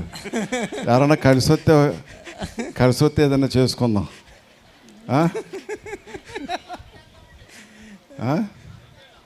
చేపల చెరువులో వ్యతిరేక సంఘం. సరే, ఇది ఒక పిక్చర్ ఉంది సార్. అంటే ఒక పిక్చర్ నేను చూశాను సార్. ఆ పిక్చర్లో ఏంటంటే ఒక ఫోటోలో ఒక కార్టూన్ లాంటిది, ఒక బోట్లో ఒక వ్యక్తి చేపలకు గేలం వేస్తూ ఉంటాడు. వెనకాల వాళ్ళ పిల్లలు కూర్చుంటారు. వాళ్ళు అనుకుంటూ ఉంటారు, dad is bringing food for us అని అంటారు. ఈ గెల వేసినప్పుడు కింద ఒక చేప ఆ గెలని దగ్గర నుంచి అట్రాక్ట్ అయ్యి అక్కడి నుంచి ఫుడ్ తీసుకోవడానికి వెళ్తూ ఉంటుంది. ఈ చేప యొక్క పిల్లలు వెనకాల నుంచి వాళ్ళు సేమ్ ఇదే అనుకుంటారు, dad is bringing food for us అని. సో ఆ పిక్చర్ని ఎలా ఇంటర్ప్రిట్ చేస్తారు? The picture speaks 1000 words. మళ్ళీ అందులో ఇంటర్ప్రిటేషన్ ఏముంది? The picture is speaking 1000 words. See, నేను చెప్పాను కదా, the very nature of the mind is, the mind always complicates the things. అక్రమంగా డబ్బులు సంపాదించకూడదని తెలుసు, కానీ సంపాదిస్తుంటారు. ధర్మంలో బతకాలని తెలుసు, కానీ అధర్మంలో జీవిస్తుంటారు. అన్నీ తెలుసు, కానీ ఆచరణ, అదే మళ్ళీ మళ్ళీ చెప్తుంటాను నేను, ఆచరణ అక్కడ సెల్ఫ్ మాస్టరీ. ఎన్లైట్మెంట్ మనకు కావాలి అంటే సత్యం తెలుసుకుంటే మాత్రం సరిపోదు. సత్యం తెలుసుకొని సత్యం పలకాలి, ధర్మాన్ని ఆచరించాలి. ధర్మం ఆచరించినప్పుడే మనం ఎదుగుతాం. అక్కడ సెల్ఫ్ మాస్టరీ అనేది వస్తుంది. ఇంకొక కాన్సెప్ట్, మన ఎన్లైట్మెంట్ గురించి మాట్లాడుతున్నాం కాబట్టి, ఎంతమందికి ఇక్కడ మోక్షం కావాలి? ఎన్లైట్మెంట్ అబ్బో చాలామందికే ఉంది. ఓకే, దానికి ఒక ఎలిజిబిలిటీ ఉంది, తెలుసా మీకు? ఎన్లైట్మెంట్ కావాలంటే దానికి ఎలిజిబిలిటీ. ఇప్పుడు మనకు ఐఐటి కాలేజీలో అడ్మిషన్ కావాలంటే ఎవరు పడితే వాళ్ళకి ఇస్తారా అడ్మిషను? ఎలిజిబిలిటీ కావాలి కదా, మంచి మార్కులు తెచ్చుకోవాలి. సో ప్రతిదానికి ఎలిజిబిలిటీ కావాలి. ఎన్లైట్మెంట్ కూడా ఎలిజిబిలిటీ ఉంది. 2 పాయింట్స్ ఉన్నాయి. There are 2 points for the eligibility of enlightenment. Point number 1, ఉన్నది ఉన్నట్టు చూడగలగాలి. ఉన్నది ఉన్నట్టు చూడగలగాలి, అది first point. That is the first eligibility. ఉన్నది ఉన్నట్టు ఎట్లా చూడగలగము? ప్రతి మనిషి కూడా తనకు కావలసినట్టు తను చూస్తుంటాడు. తన జీవితాన్ని తనకు కావలసినట్టు చూస్తుంటాడు. తన జీవితాన్ని, తన చుట్టుపక్కల ఉన్న విషయాలని తనకు కావలసినట్టు చూస్తుంటాడు. కానీ ఉన్నది ఉన్నట్టు చూడట్లేదు, చూడలేడు కూడా. ఒక సాధారణమైన వ్యక్తి అయితే చూడలేడు. ఉన్నది ఉన్నట్టు చూడగలగాలి అంటే మళ్ళీ దానికి 2 ఎలిజిబిలిటీ క్వాలిఫికేషన్స్ ఉన్నాయి. ఎన్లైట్మెంట్కి 2 ఎలిజిబిలిటీ. అందులో మొదటి ఎలిజిబిలిటీ ఉన్నది ఉన్నట్టు చూడగలగాలి. ఉన్నది ఉన్నట్టు ఎప్పుడు చూడగలము అంటే మళ్ళీ అక్కడ 2 విషయాలు ఉన్నాయి. మొదటిది త్రికరణ శుద్ధి. మన భావన, మన ఆలోచనలు, మన వాక్కులు, మన చేష్టలు 3 ఒకటిగా ఉండాలి. త్రికరణ శుద్ధి ఫస్ట్ పాయింట్. అంటే త్రికరణ శుద్ధి ఉన్నవాడి వల్ల మాత్రమే ఉన్నది ఉన్నట్టు చూడగలడు, లేదంటే అసాధ్యము. పాసిబిలిటీ లేదు, ఛాన్స్ లేదు. సో ఫస్ట్ పాయింట్ త్రికరణ శుద్ధి. మనసులో ఉన్న మాట సూటిగా మాట్లాడాలి. ప్రాణం పోయినా సరే చెప్పిన మాటే చేయాలి. చెప్పడం ఒకటి, చేయడం ఇంకోటి కాదు. అది ఫస్ట్. రెండోది ట్రూత్ఫుల్నెస్. ట్రూత్ఫుల్నెస్ అంటే ఉన్న విషయాలు ఉన్నట్టుగా మాట్లాడడం. ఫర్ ఎగ్జాంపుల్, ఇక్కడ ఒక గ్యాదరింగ్ ఉంది. ఎంతమంది వచ్చారండి అంటే 10,000 మంది వచ్చేసారండి. అది ట్రూత్ఫుల్నెస్ కాదు. 4 రోజుల ప్రోగ్రాము, రోజుకి 2,000 మంది వచ్చారు. 4 రోజులు కలిపి సుమారుగా 8,000 మంది వచ్చి ఉంటారండి. అది ట్రూత్ఫుల్నెస్, ఉన్నది ఉన్నట్టు మాట్లాడడం. సో ఫస్ట్ త్రికరణ శుద్ధి, రెండోది ట్రూత్ఫుల్నెస్, ఉన్నది ఉన్నట్టు మాట్లాడడం. ఈ 2 ఉన్నప్పుడు మన జీవితంలో మనకు ఉన్నది ఉన్నట్టు చూడగలిగే కెపాసిటీ వస్తుంది. అది first point, first eligible point for enlightenment.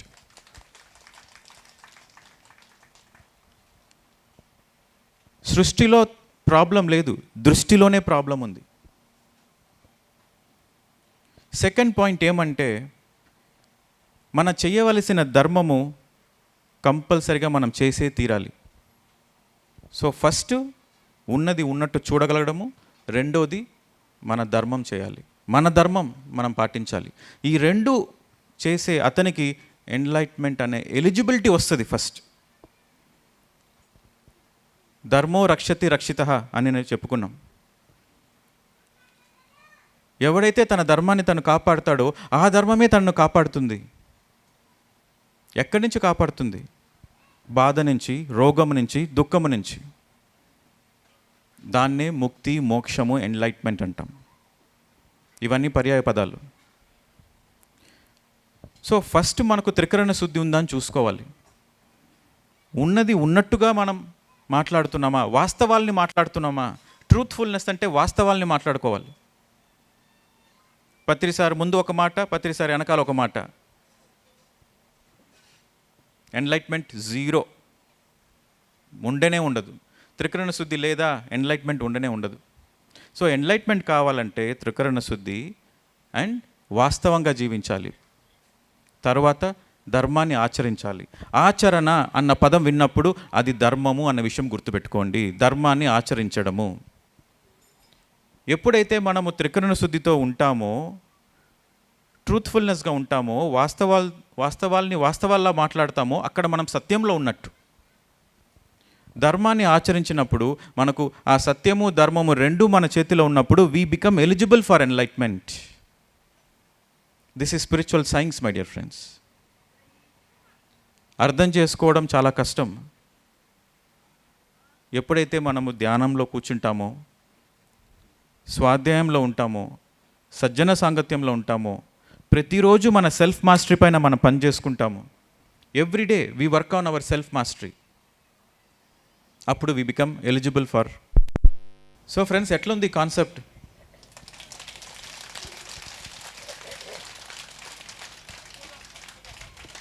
అంతే, వెరీ సింపుల్. ఏం అద్భుతం, దెబ్బడిపోయింది. అందరికీ మ్యాథే వాళ్ళ నుంచి ఎవరికి సిన్సియారిటీ సీరియస్నెస్ అని చెప్పడం కాదు, సీరియస్నెస్ ఏంటో ఇప్పుడు చూపించాలి. సరే, అంటే మనం గుర్తుపెట్టుకోవాల్సింది ఏమంటే, ప్రతిసారి ఒక్కొక్కసారి మన మాటలు, మన ఆలోచనలు, మన చేష్టలు సత్యంలో లేనప్పుడు మనల్ని మనమే ఏమార్చుకుంటున్నాం. పక్కవాడికి ఏదో కథలు చెప్పి, అబద్ధాలు మాట్లాడి, అసత్యం పలికి, అతని దగ్గర నుంచి కొంత డబ్బులు సంపాదించామని చెప్పి మీరు గొప్పగా ఫీల్ అవుతుంటే, అక్కడ మీరు తెలుసుకోవాల్సిన విషయం ఏమంటే, మీ చేతిలో మోసపోయింది అతను కాదు, మీరే. మన మాటల వల్ల మోసపోవడం మనమే, మన ఆలోచనల వల్ల మోసపోవడం మనమే, మన చేష్టల వల్ల మోసపోవడం మనమే. మనం త్రికరణ శుద్ధిగా ఉన్నప్పుడు మనల్ని మనం కాపాడుకుంటున్నాము. మన జీవితం మనం వాస్తవంలో జీవించేటప్పుడు, ట్రూత్ఫుల్నెస్లో ఉండేటప్పుడు మనల్ని మనం మెరుగుపరుచుకుంటున్నాము. మన ధర్మంలో మనం జీవించేటప్పుడు మనల్ని మనం కాపాడుకుంటున్నాము. ఇవన్నీ మనం పక్క వాళ్ళ కోసం చేయట్లేదండి, మన కోసం మనం చేస్తున్నాం. ఏ విషయమైనా మన కోసమే మనం చేస్తాం, పక్క వాళ్ళ కోసం ఏది చేయము. ఇది గుర్తించడం కూడా ఎన్లైట్మెంటే. నా కోసం నేను చేస్తున్నాను, నా కోసం నేను జీవిస్తున్నాను అన్న ఒక రెస్పాన్సిబిలిటీ తీసుకున్నప్పుడు అక్కడ సిన్సియారిటీ ఆటోమేటిక్గా వస్తుంది. అప్పుడు దాకా నేను నా పిల్లల కోసం బతుకుతున్నాను, నా భార్య కోసం బతుకుతున్నాను, నా సమాజం కోసం బతుకుతున్నాను, నా సేవ చేసేదాని కోసం బతుకుతున్నాను, నా కోసం నేను బతుకుతున్నాను.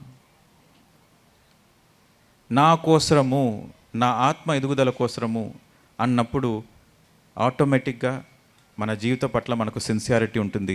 ఎక్కడ సిన్సియారిటీ ఉంటుందో అక్కడ సీరియస్నెస్ ఉంటుంది, ఎక్కడ సీరియస్నెస్ ఉంటుందో అక్కడ ఎన్లైట్మెంట్ ఉంటుంది. Sincerity leads seriousness, seriousness leads enlightenment. Thank you. Okay, right masters. ఇప్పటివరకు జరిగినటువంటి వాటిలో ఉన్న సారాంశాన్ని ఏ విధంగా మనం సేకరించగలిగి ఉండాలి అని అంటే, స్వాధ్యాయం పేరు మీద మనం ఎన్నో పుస్తకాలు చదువుతున్నాం. ఒక్కొక్క పుస్తకంలో ఒక్కొక్క రకమైనటువంటి, ఒక్కొక్క కోణంలో మనకి సమాధానాలు దొరుకుతుంటాయి. అలాగే ఇక్కడ క్లాసులు ఎన్నో నడుస్తుంటాయి. ఎంతోమంది మాస్టర్స్ వాళ్ళకి నచ్చిన విధంగా, ఇందాక మనం అనుకున్నాం కదా, అనుభవం అంటే ఆచరణ అనేటటువంటి విషయం కూడా మనకి ఇవాళ ప్రస్తావనలో వచ్చింది. అలాగే ఎంతోమంది మాస్టర్స్ వాళ్ళ అనుభవ జ్ఞానాన్ని ఇక్కడ చెప్తుంటారు. కానీ మనం పుస్తకాల్లో చదివినటువంటి మ్యాటర్ కానీ, క్లాసులు చెప్పేటప్పుడు మాస్టర్స్ దగ్గర నుంచి విన్నటువంటి సమాచారం కానీ, ఇవన్నీ కూడా ఓన్లీ కలెక్టివ్ ఇన్ఫర్మేషన్. ఇది జాగ్రత్తగా మనం గమనించవలసిన విషయం ఏమిటంటే, ఎంతమంది మాస్టర్స్ మనకి చెప్పిన విషయాలు విన్నప్పటికీ, ఎన్ని పుస్తకాలు మనం చదివినప్పటికీ, ఇదంతా కూడా ఓన్లీ కలెక్టివ్ ఇన్ఫర్మేషన్. అంటే సమాచారం అంతా కూడా సేకరించుకున్నాము. That's right. అనుభవము అని అంటే ఏమిటంటే, నిత్య జీవితంలో ధర్మం అనేది ఆచరణ. సత్యం తెలిసిన వాడు ధర్మంలో ఆచరిస్తాడు కాబట్టి ఆచరణ అయిపోయింది. అంటే అవగాహన పూర్తిగా కలిగింది కాబట్టి ఆచరణలో పెట్టగలుగుతాడు. అసలు అవగాహన లేనప్పుడు ఇంకా ఆచరణలో పెట్టేది ఎక్కడ ఉంటుంది కదా.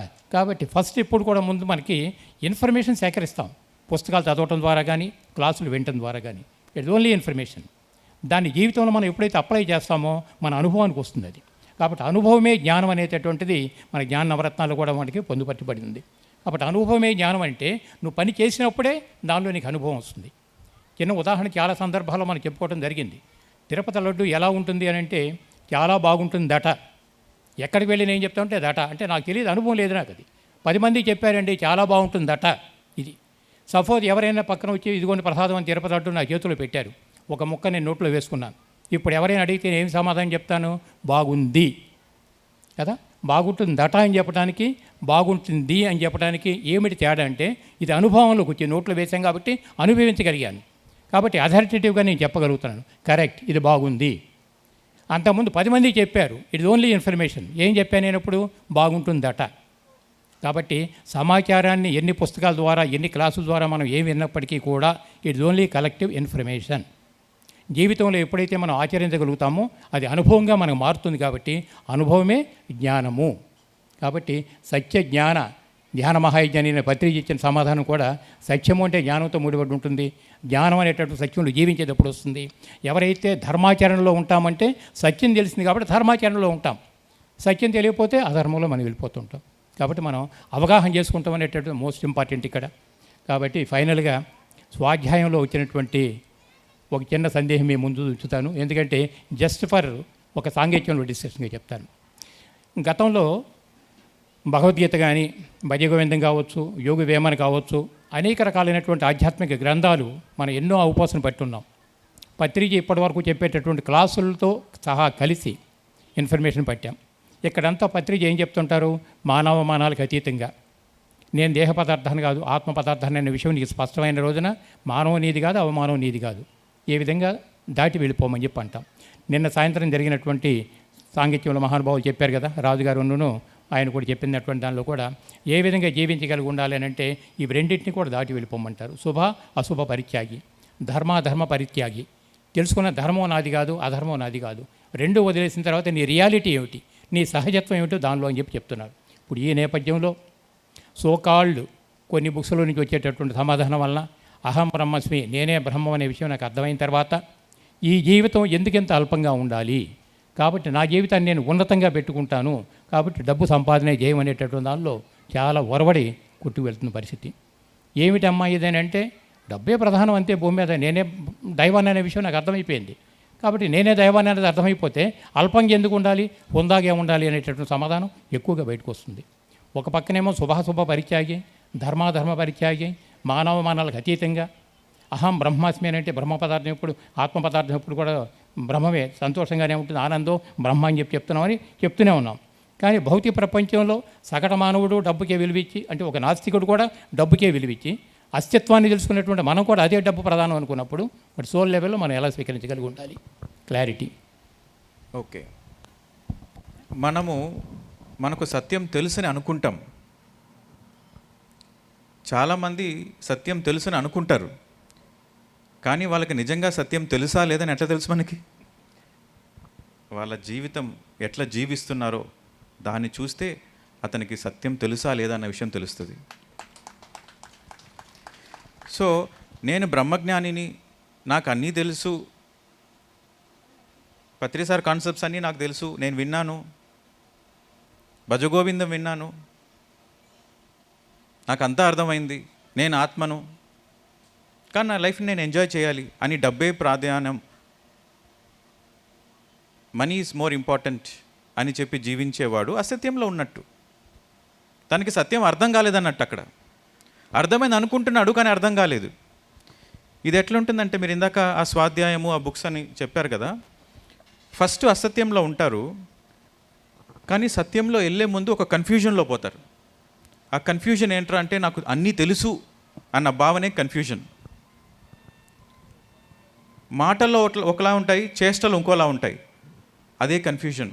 ఆ స్టేజ్ దాటుకున్న తర్వాతే తను సత్యంలో జీవించగలడు. అది కొన్ని జన్మలు పట్టచ్చు, లేదు ఒకే జన్మలో తనకు నిజంగా త్రికరణ శుద్ధి ఉండి, అదే ఇంపార్టెంట్ ఏమంటే త్రికరణ శుద్ధి.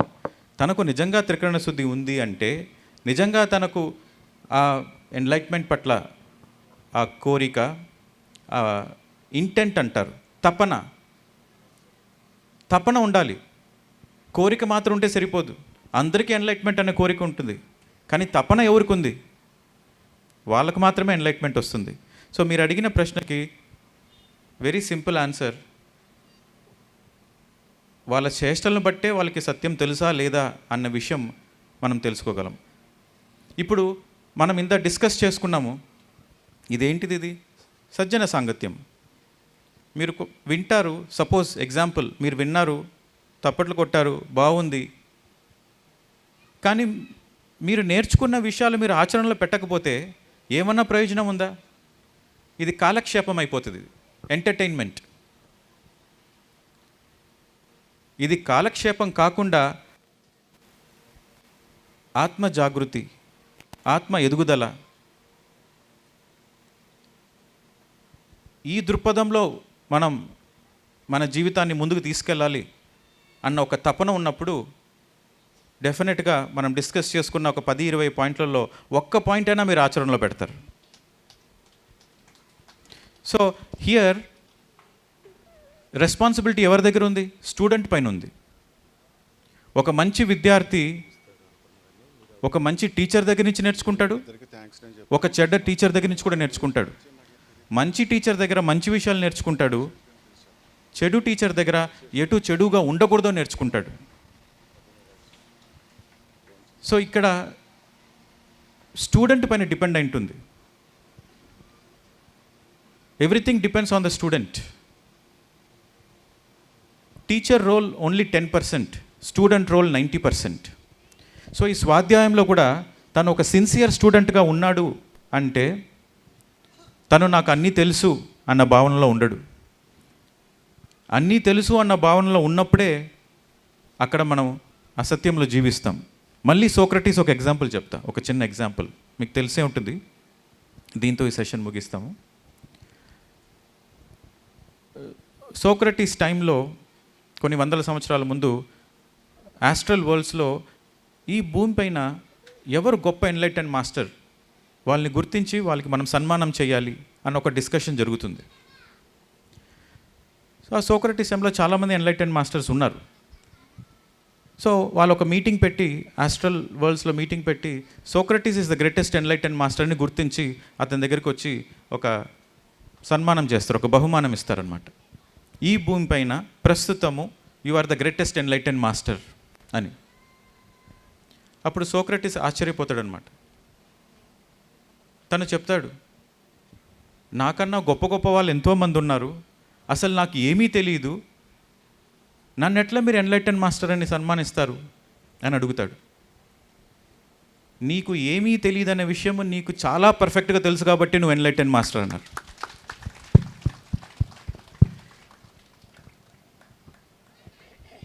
That is the answer sir.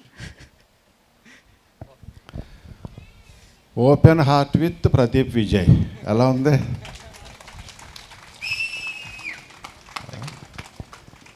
ప్రతి క్షణం సత్యదర్శనంలాగా ఉందా? Thank you. ఇది నేను చెప్పాను కదా, నేను మీకు చెప్తుంటే నేను నేర్చుకుంటున్నాను. ఎందుకంటే నేను మాట్లాడే మాటలు నాకే ఫస్ట్ వినిపిస్తుంది, నేను మాట్లాడేది నేను ఆచరణలో పెట్టాలి. సో నేను గత 15 సంవత్సరాలుగా ధ్యానం టీచ్ చేస్తున్నాను, 30 దేశాలకు వెళ్ళి నేను ధ్యానం చెప్తున్నాను అంటే నేను ఏదో గొప్ప పని చేస్తున్నట్టు కాదు. అంతమంది చెప్తుంటే నేను అంత ఎదుగుతాను, ఎందుకంటే నేను చెప్పేది నేనే ఫస్ట్ ఆచరించాలి, నేనే ఫస్ట్ నేర్చుకోవాలి. సో నా ప్రయారిటీ నేనే. సో నా ఎదుగుదలకు సహకరించి ఒక అవకాశం ఇచ్చిన మీ అందరికీ నా ధన్యవాదములు. ఒక చిన్న నా గురించి 2 years బ్యాక్ ఇక్కడ ప్రదీప్ విజయ్ గారు వచ్చినప్పుడు ఇందాక నా కథ ఒకసారి నేను చెప్పుకోవడం జరిగింది. ఈ చెరువులు గొడవ మానేస్తే మంచిదంగా తర్వాత మీ ఇష్టం అన్నారు. అది మొన్న మళ్ళీ వచ్చి రావడంతో ఏం చేశారు మీ చెరువుల సంగతి అన్నారు ఫస్ట్. ఇంకా అలాగే ఉన్నానండి అన్నాను. కానీ ఇప్పుడు మాత్రం కొంచెం సీరియస్నెస్ సగమే ఉన్నట్టుంది నాకు. ఇంకొంచెం ఆ సీరియస్నెస్ని పెంచుకునే ప్రయత్నం చేయడానికి చేస్తాను. ఓకే.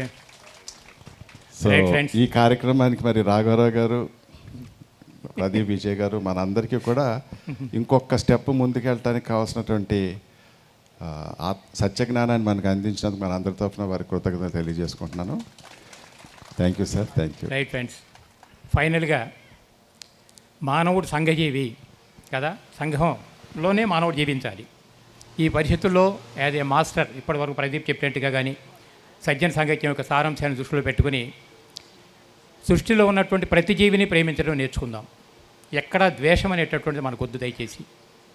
ఎందుకంటే కొంతమంది దగ్గర నుండి ఎలాగే ఉంటే ఎదుగుతాము అనే నేర్చుకోవచ్చు, కొంతమంది దగ్గర నుంచి ఎలా ఉండకూడదో నేర్చుకుంటాం. కాబట్టి సృష్టి అంటే భిన్నత్వం అనే విషయం ఒకసారి మనకు అర్థమైన తర్వాత అటు నెగిటివ్గా ఉండేవాళ్ళు ఉండొచ్చు, పాజిటివ్గా ఉండేవాళ్ళు ఉండొచ్చు. ఎవరి దగ్గర నుంచి మనం ఏమి నేర్చుకోవాలి అనేటటువంటి ఎప్పుడు మనం లెర్నర్గానే ఉండిపోతాం, స్టూడెంట్గా ఉండిపోతాం.